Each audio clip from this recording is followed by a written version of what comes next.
Saudara-saudara, tetapi memang prinsip kebangsaan ini ada bahayanya. Bahayanya ialah mungkin orang meruncingkan nasionalisme menjadi chauvinisme, sehingga berfaham Indonesia überaus. Inilah bahayanya. Kita cinta tanah air yang satu, merasa berbangsa yang satu, mempunyai bahasa yang satu. Tetapi tanah air kita Indonesia hanya satu bagian kecil saja daripada dunia. Ingatlah akan hal ini. Kita harus menuju persamaan dunia, persaudaraan dunia. Kita bukan saja harus mendirikan negara Indonesia merdeka, tetapi kita harus menuju pula kepada kekeluargaan bangsa-bangsa. Justru inilah prinsip saya yang kedua. Inilah filosofis prinsip yang nomor 2 yang saya usulkan kepada tuan-tuan, yang boleh saya namakan internasionalisme. Internasionalisme tidak dapat hidup subur kalau tidak berakar di dalam buminya nasionalisme. Nasionalisme tidak dapat hidup subur kalau tidak hidup dalam taman sarinya internasionalisme. Jadi dua hal ini, saudara-saudara, prinsip 1 dan prinsip 2, yang pertama-tama saya usulkan kepada tuan-tuan sekalian adalah bergandengan erat satu sama lain. Kemudian apakah dasar yang ketiga? Dasar itu ialah dasar mufakat, dasar perwakilan, dasar permusyawaratan. Negara Indonesia bukan satu negara untuk satu orang, bukan satu negara untuk satu golongan, walaupun golongan kaya. Tetapi kita mendirikan negara semua buat semua, satu buat semua, semua buat satu. Saya yakin bahwa syarat yang mutlak untuk kuatnya negara Indonesia ialah permusyawaratan perwakilan. Dengan cara mufakat, kita perbaiki segala hal, juga keselamatan agama, yaitu dengan jalan pembicaraan atau permusyawaratan di dalam badan perwakilan rakyat. Apa-apa yang belum memuaskan, kita bicarakan di dalam permusyawaratan. Prinsip nomor 4 sekarang saya usulkan. Saya di dalam 3 hari ini belum mendengarkan prinsip itu, yaitu prinsip kesejahteraan, prinsip tidak akan ada kemiskinan di dalam Indonesia merdeka. Maka prinsip kita harus, apakah kita mau Indonesia merdeka yang kaum kapitalnya merajalela, ataukah yang semua rakyatnya sejahtera, yang semua orang cukup makan, cukup pakaian, hidup dalam kesejahteraan, merasa dipangku oleh Ibu Pertiwi yang cukup memberi sandang pangan kepadanya? Mana yang kita pilih, saudara-saudara?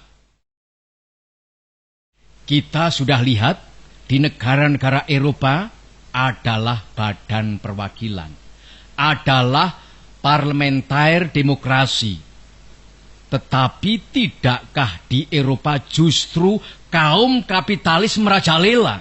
Di Amerika ada suatu badan perwakilan rakyat, dan tidakkah di Amerika kaum kapitalis merajalela? Tidakkah di seluruh benua barat kaum kapitalis merajalela? Padahal ada badan perwakilan rakyat. Tak lain tak bukan sebabnya ialah oleh karena badan-badan perwakilan rakyat yang diadakan di sana itu sekadar menurut resepnya France Revolusi. Adakah keadaan yang demikian ini kita kehendaki?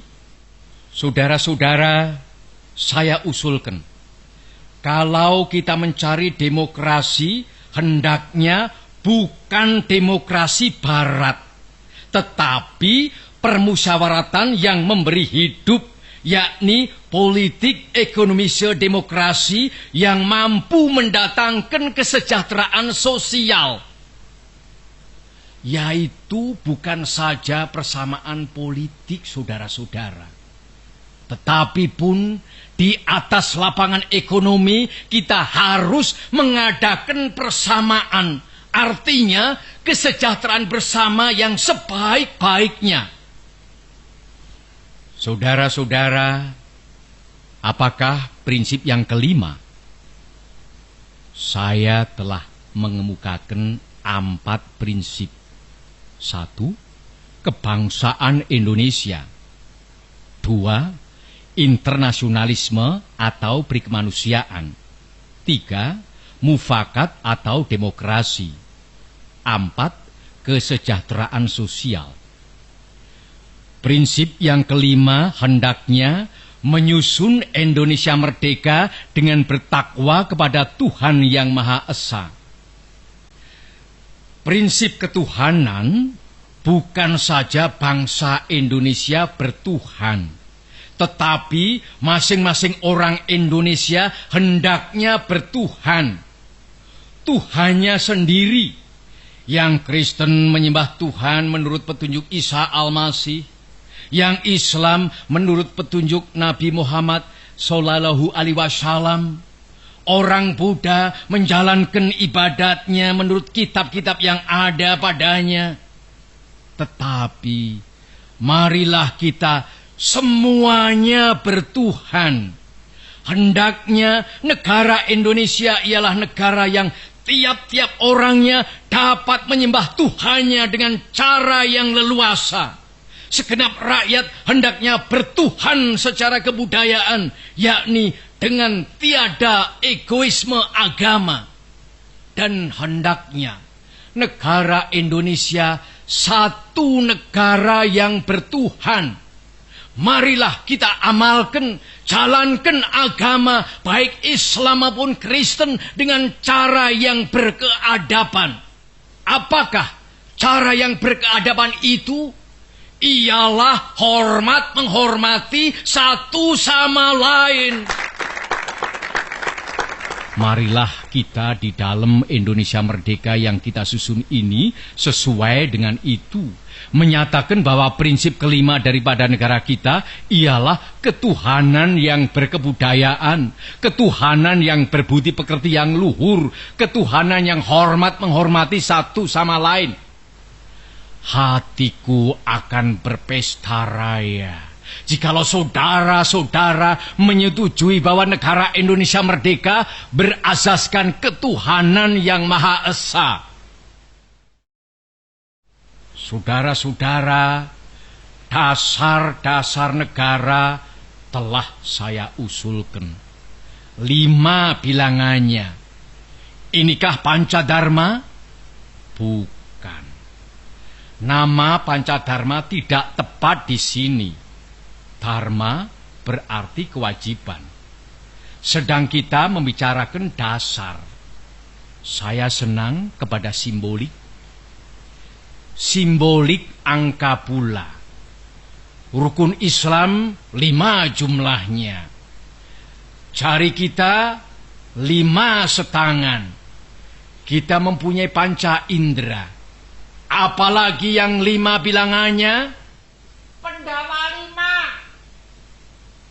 Pendawa pun 5 orangnya.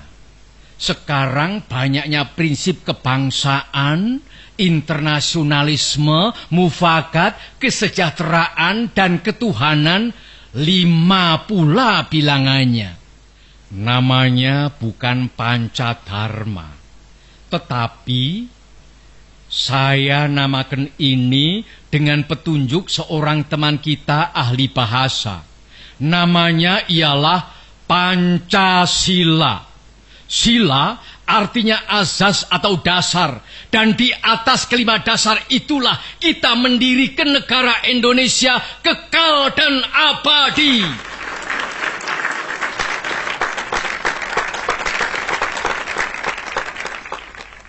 Atau barangkali ada saudara-saudara yang tidak suka akan bilangan 5 itu. Saya boleh peras sehingga tinggal 3 saja. Saudara-saudara tanya kepada saya, apakah perasan yang 3 itu?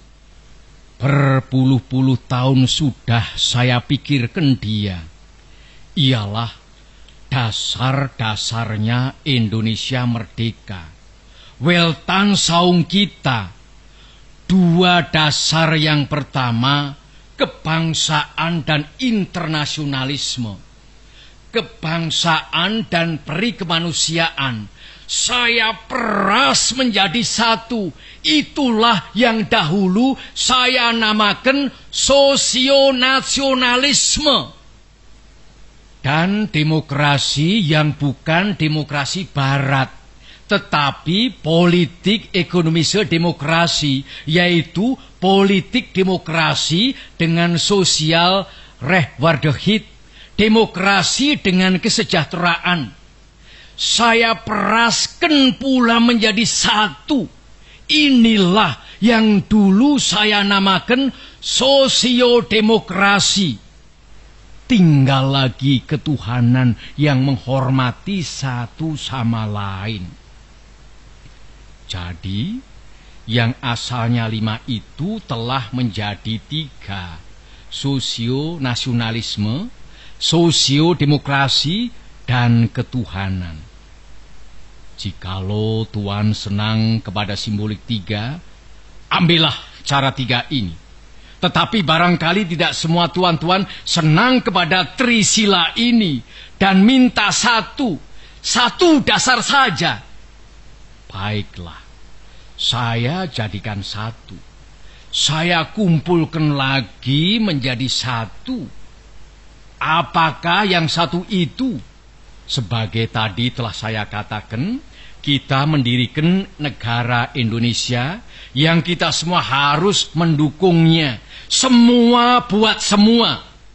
Jikalau saya peras yang 5 menjadi 3 dan yang 3 menjadi 1, maka dapatlah saya satu perkataan Indonesia yang tulen, yaitu perkataan gotong royong.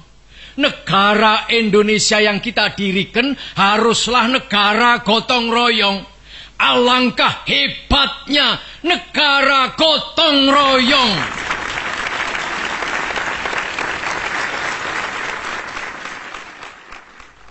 Marilah kita menyelesaikan karya, gawe, pekerjaan, amal ini bersama-sama.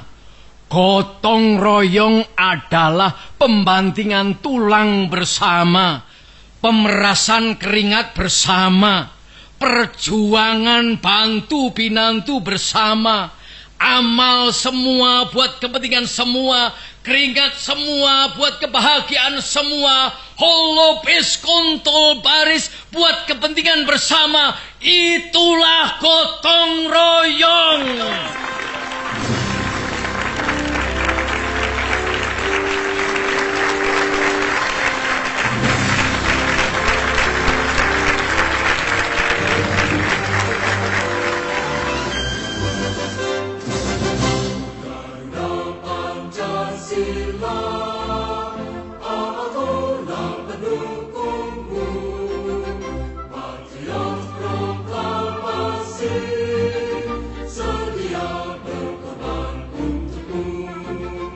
Pancasila dasar negara.